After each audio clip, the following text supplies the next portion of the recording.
Bonjour à toutes et à tous, ma team Kiefer, j'espère que vous allez bien. Pour cette nouvelle vidéo, on se retrouve pour le résumé complet du match Angleterre-Fidji dans le cadre de la Coupe du Monde de rugby 2023. Match important, troisième quart de finale de cette Coupe du Monde de rugby. On va d'ailleurs aller voir un petit peu ce qui s'est passé ailleurs. Alors déjà, je suis désolé de ne pas pouvoir vous montrer les images de ce match dans ce résumé, parce que tout simplement, elles ne sont pas disponibles en screen ou des choses comme ça. Donc contrairement à certaines fois, on ne peut pas vous montrer les images, mais on va débriefer de ce match. Donc, premier quart de finale qui avait eu lieu, l'Argentine a surpris les Gallois en s'imposant 29 à 17. L'Argentine qui était déjà allée historiquement en demi-finale. Donc ils rejoignent la Nouvelle-Zélande qui était imposée face à la première équipe mondiale, l'Irlande. Donc on connaît déjà la première demi-finale, Argentine-Nouvelle-Zélande. Argentine étant sortie deuxième de son groupe, les Gallois premiers, donc éliminés quand même, et la Nouvelle-Zélande étant sortie deuxième de la poule A, élimine les premiers de la poule B. Donc en gros les deux premiers quarts de finale se sont illustrés par les deuxièmes qui se sont imposés face aux premiers. Ensuite là on avait Angleterre-Fidji, donc un match qui opposait l'Angleterre finissant premier de son groupe et les Fidji finissant deuxième, mais surtout avec deux défaites, une face au Portugal et une face aux Gallois qui s'est joué de rien, mais une belle équipe tout de même. Et le dernier quart de finale, ce soir France-Afrique du Sud, qu'on suivra bien sûr sur la chaîne YouTube. Alors, ça a commencé comment? Le match très serré pendant les 10 premières minutes, dominé quand même par le 15 de la Rose. Owen Farrell a marqué le premier point, la première pénalité à la 11e minute, donc 3 points d'engrangés pour les Anglais.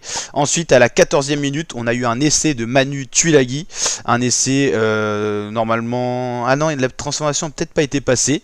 Ensuite, à la 20e minute, c'est les Fidji qui ouvrent le score avec Franck Lomani sur une pénalité, donc 3 points. À ce moment-là, on avait donc 5 plus 3, 8 à 3 pour l'Angleterre. Ensuite, qu'est-ce qu'on a eu? On a eu un essai de Joey Marchand, donc l'Angleterre toujours en tête. Cet essai-là a été transformé par Owen Farrell, ce qui n'est pas le cas du premier essai qui a été marqué. À la 29e, on a les Fidjiens qui se sont un petit peu réveillés, enfin surtout à la 28e, avec un essai de Viliame Mata, transformé par Franck Lomani le buteur. Donc là, hop, on arrive à la mi-temps, où encore quelques pénalités ont été mises du côté d'Owen Farrell à la 34e, 37e.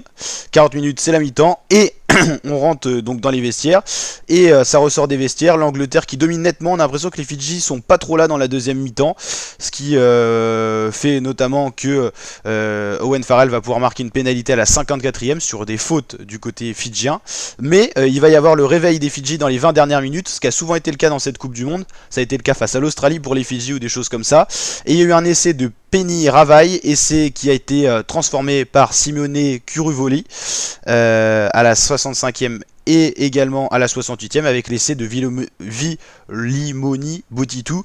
Donc ce qui se passe à ce moment là, c'est qu'on a égalité parfaite entre Angleterre-Fidji, 24 partout, il reste 9 minutes, les Fidjiens sont revenus, ils ont recollé au score, il leur fallait 14 points, donc 2 essais transformés, ils ont marqué ces 2 essais transformés, mais ils vont se mettre une fois de plus trop de fois à la faute avec des erreurs en défense, des erreurs également en attaque, ce qui va permettre à Owen Farrell d'aller marquer une pénalité à la... enfin un drop surtout déjà à la 72e.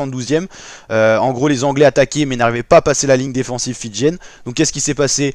L'Angleterre a vu que c'était pas possible de marquer un essai, ils ont tenté le drop avec Owen Farrell qui était bien isolé tout seul tout simplement loin de la ligne de défense. Donc 3 points, ça a fait donc 27 à 24 et une nouvelle faute à la 78e, ça a mis les Fidjiens à 6 points. Donc essai transformé, 7 points, les Fidjiens pouvaient encore l'emporter. On arrive à la 80e, c'est les Fidjiens qui ont les ballons, ils ont d'ailleurs une pénalité à jouer, ils mettent en touche, si vous mettez en touche même après la 80e vous jouez quand même la pénalité.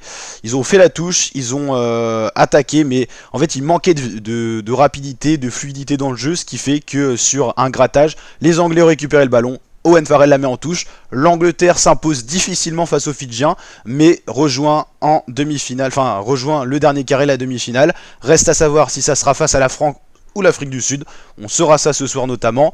En tout cas c'est le plus beau quart de finale de l'histoire des Fidji. Ils ont très bien combattu, ils ont été très bons, ils ont marqué des essais à l'Angleterre, ce qui n'est pas évident non plus. Ils ont une bonne défense, aussi surprenant que ça puisse paraître. L'Angleterre a retrouvé une certaine cohésion de groupe, ce qui n'était pas le cas avant la Coupe du Monde. On sent les Anglais quand même plutôt pas mal là pour aller en demi-finale, ils montent en puissance, mais dommage pour les Fidji qui n'ont dans l'histoire jamais rejoint le dernier carré de la Coupe du Monde. Le mieux qu'ils ont fait c'est quart de finale, et là c'est peut-être le plus beau quart de finale, je crois que c'était leur 3e dans la Coupe du Monde de rugby. C'était au stade Vélodrome, donc aujourd'hui à Marseille. La team, n'hésitez pas à liker la vidéo si elle vous a plu, le petit pouce bleu, le petit like des familles, à vous abonner, activer la cloche pour suivre en intégralité la Coupe du Monde de rugby sur la chaîne YouTube. Ce soir, on l'a dit, dernier quart de finale, et après, dernier carré avec les demi-finales. Et ensuite, il y aura le match de la finale et la petite finale qu'on suivra également sur la chaîne YouTube. Allez la team, je vous dis à très bientôt pour de prochaines vidéos. Ciao!